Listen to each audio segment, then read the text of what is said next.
ఇప్పుడు మధ్యాహ్నం పూట ఈ జంక్ ఫుడ్ తింటూ ఉంటారు కదా, ఇది పిజ్జాలని బర్గర్లని ఇలాంటివి తింటూ ఉంటారు. అది ఎంతవరకు కరెక్ట్ అంటారు?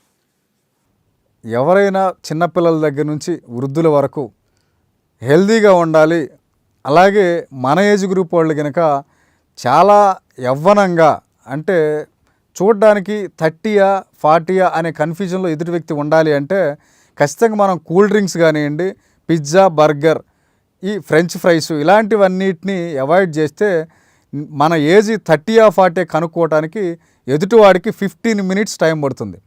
కాబట్టి ఎట్టి పరిస్థితుల్లో మనం ఈ కూల్ డ్రింక్స్, పిజ్జా బర్గరు, ఈ జంక్ ఫుడ్ మొత్తాన్ని కంప్లీట్గా అవాయిడ్ చేయాల్సిన అవసరం ఉంది. భారతీయులందరూ తెలుసుకోవాల్సిన విషయం ఏంటంటే ఏ ఫుడ్ అయినా కానీ అది ఇంట్లో ప్రిపేర్ చేసిందైతే హెల్తీ ఫుడ్. ఓకే, బయట ప్రిపేర్ చేసిందంటే దాంట్లో ప్రిజర్వేటివ్స్ ఉంటాయి, కలర్స్ ఉంటాయి, అలాగే ప్యాక్డ్ ఫుడ్, అది ప్రిజర్వ్డ్ ఫుడ్. కాబట్టి బయట ఫుడ్ని ఎట్టి పరిస్థితుల్లో ఎంకరేజ్ చేయొద్దు. ఓన్లీ ఇంట్లో కుక్ చేసిన ఫుడ్ మాత్రమే తినాలని ఆశిస్తున్నాం. మరి ఫాస్ట్ ఫుడ్ ఇది కూడా నూడిల్స్ ఫాస్ట్ ఫుడ్ కూడా తింటుంటారు, మరి వీటి పరిస్థితి ఏంటి? నూడిల్స్లో ఖచ్చితంగా టేస్టీ సాల్ట్ అనేది వాడతారండి. అజ్నమోటో టేస్టీ సాల్ట్ వాడతారు, కలర్స్ వాడతారు.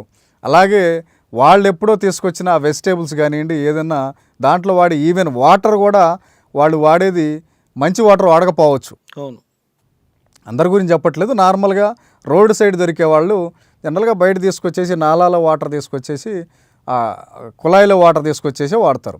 సో మనం వాటర్ కూడా చాలా జాగ్రత్తగా ఆలోచించి తీసుకోవాల్సిన అవసరం ఉంది. మనం తీసుకునే వాటర్లో మినరల్స్ ఉండాలి, అలాగే ప్యూరిఫైడ్ అయి ఉండాలి. సో ఆర్ఓ వాటర్ ఇలాంటివి తీసుకుంటాం, ఎందుకంటే డీహైడ్రేట్ అవ్వకుండా ఉండటం కోసం.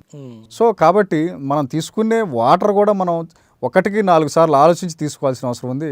అలాంటప్పుడు మనం తీసుకునే ఫుడ్ కూడా హెల్తీ ఫుడ్ అయి ఉండాలి. దాంట్లో కలర్స్ కానివ్వండి, ప్రిజర్వేటివ్స్ కానివ్వండి, ప్యాక్డ్ కానీ అవి ఉండకూడదు. కాబట్టి ఈ జంక్ ఫుడ్ కోవాలోకే వస్తుంది ఈ నూడిల్స్ ఇవి కూడా. కాబట్టి పూర్తిగా అవాయిడ్ చేస్తేనే మన భారతదేశం ఆ హెల్తీగా ఉంటుంది. ఆఫ్టర్నూన్ టైంలో కానీ డిన్నర్ టైంలో కానీ ఏదైనా ఇప్పుడు గ్యాస్ ఫామ్ అవుతూ ఉంటుంది టైంకి తినకపోతే. సో అటువంటి వారికి సింపుల్గా ఏదైనా చిట్కా చెప్పండి.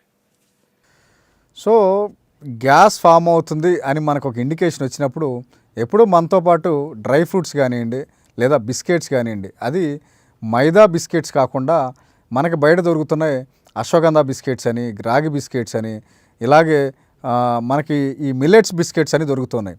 మనం ఎప్పుడు డిన్నర్కి కానీ బ్రేక్ఫాస్ట్కి కానీ డిలే అవుతుంది, లేదా లంచ్ కానీ డిలే అవుతుంది, ఇంకొక హాఫ్ అన్ అవర్ 1 అవర్ నాకు టైం పడుతుంది, నేను మీటింగ్లో ఉన్నాను అనుకున్నప్పుడు ఈ బిస్కెట్స్ని, మిల్లెట్స్ బిస్కెట్స్ని మనం దగ్గర పెట్టుకొని, లేదా మొలకెత్తిన గింజలు కానీ దగ్గర పెట్టుకొని వాటిని తీసుకోవటం ఆ గ్యాస్ని అవాయిడ్ చేయడానికి అద్భుతంగా పనిచేస్తుంది. అలాగే ఎవరైనా ఈ ఎసిడిటీతో బాగా ఇబ్బంది పడుతూ ఉంటే 1/2 టీ స్పూను మిశ్రీ అంటే కలకందని కలుపుకొని తీసుకోవటం వల్ల ఈ ఎసిడిటీ నుంచి బయటపడటానికి అద్భుతమైన అవకాశాలు ఉన్నాయి. ఇలాంటి ఇంట్రెస్టింగ్ వీడియోస్ కోసం తప్పకుండా మా ఛానల్ని సబ్స్క్రైబ్ చేయండి.